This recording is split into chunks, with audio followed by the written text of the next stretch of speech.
Rust Valley Restorers often presents itself as a show about old cars, rusted frames, forgotten engines, and the slow, almost meditative labor of mechanical restoration, yet Diamond in the Rough reveals that beneath the grease and metal lies a far more human story about obsession, identity, and the fragile line between passion and self-destruction. And watching the series through this lens transforms every scene into a psychological study rather than a simple automotive narrative, beginning with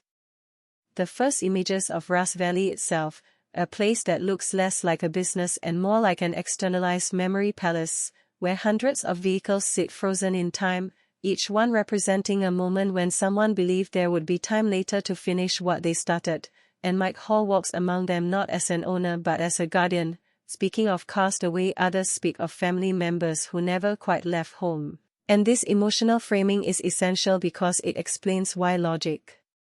alone never governs his decisions, as seen in scene after scene where Avery Shove introduces budgets, timelines, and hard limits only to be met with stories, anecdotes, and an almost spiritual faith that things will somehow work out if the right car finds the right moment, and the brilliance of Diamond in the Rough lies in how it refuses to mock or fully endorse this belief, instead placing it under sustained pressure until it begins to reveal both its beauty and its danger, particularly in sequences where Mike insists on saving vehicles that clearly exceed any reasonable restoration value, not because they make financial sense but because abandoning them feels like betrayal. And as a viewer and critic I cannot help but recall moments in my own life where unfinished projects accumulated not because I lacked ability but because finishing them would have forced me to confront whether they were ever meant to succeed. And this personal resonance is what elevates Rust Valley Restorers above typical reality television, as it uses cars as metaphors for deferred decisions. And one of the most striking aspects of Diamond in the Rough is its pacing, especially in scenes that linger on failure rather than success, such as when a restoration stalls due to an unforeseen structural issue, and instead of cutting quickly to a solution the camera stays with the frustration, the silence in the shop, the way tools are set down harder than necessary, and these moments feel authentic. Because real restoration, whether mechanical or personal, is rarely cinematic in the traditional sense, and Avery's role in these scenes is particularly compelling, not as a villain but as an embodiment of consequence, a man who understands that belief without structure eventually collapses under its own weight, and the tension between Avery and Mike becomes the central dramatic axis of the series, especially when Diamond in the Rough reframes their conflict not as right versus wrong but as two incompatible survival strategies, one rooted in faith and memory, the other in planning and limitation, and their interactions remind me of creative partnerships I have observed where one partner dreams and the other edits, one builds worlds and the other insists those worlds must obey gravity, and the show wisely gives space to both perspectives, showing how Avery's insistence on focus enables success while also revealing how easily his approach could strip Rust Valley of its soul if taken too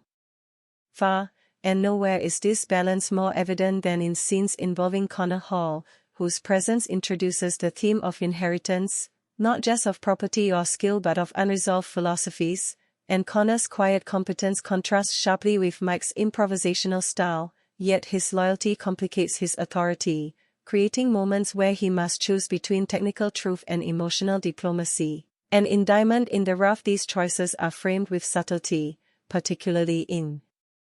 scenes where Connor insists on undoing work that was done too quickly, knowing it will cost time and money but also knowing that cutting corners would undermine the very claim that Rust Valley is changing, and these scenes resonate deeply because they mirror the painful but necessary act of revising one's own life narrative, acknowledging that previous efforts, however sincere, were insufficient, and must be reworked rather than defended. And the show's visual language reinforces this theme through repeated imagery of stripping paint back to bare metal, revealing flaws that cannot be ignored.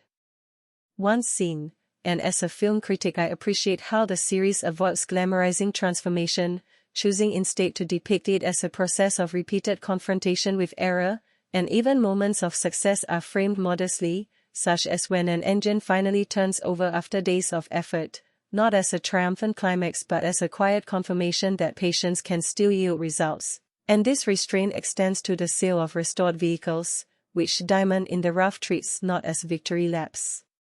but as moments of release tinged with melancholy, because letting a car go means relinquishing control over its story, and Mike's reactions in these scenes are some of the most revealing, showing a man learning that saving everything is another way of losing everything, and this realization unfolds gradually, without speeches or dramatic revelations, through body language, pauses, and small acts of restraint, such as choosing not to bring another car into the yard even when opportunity presents itself, and in this way Rust Valley Restorers becomes a meditation on maturity, suggesting that growth is not about acquiring more skill or resources but about narrowing focus, accepting limits, and redefining success. And when Diamond in the Rough concludes its arc, it does so not with closure but with equilibrium, presenting Rust Valley as a place still full of rust and risk, but now guided by intention rather than impulse, and as someone who has watched countless reality shows collapse under